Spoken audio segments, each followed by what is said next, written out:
উপরে রান্নাঘরে এসে দেখি মা এটা কি বানাচ্ছে। প্রথমে তো আমি বুঝতেই পারিনি, তারপরে বুঝতে পারলাম মা আজকে বানাচ্ছে জগন্নাথ দেবের প্রিয় গজা। আর উপরে আস্তে আস্তে দেখি মা এদিকে বানানো শুরু করে দিয়েছে। প্রথমে ময়দাটাকে লবণ এবং ঘিয়ের ময়ান দিয়ে খুব ভালো করে মেখে নিয়েছে।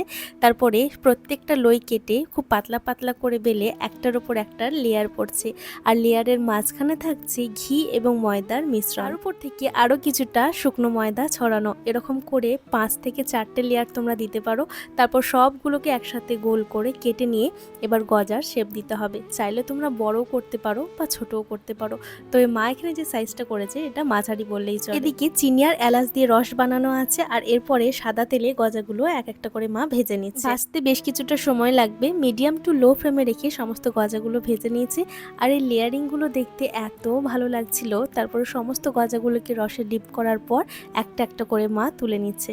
দেখো কত সুন্দর হয়েছে লেয়ারগুলো। যতবার পুরী গেছি ততবারই গজা কিনে খেয়েছি, তবে বাড়িতে বানানো গজা প্রথমবার।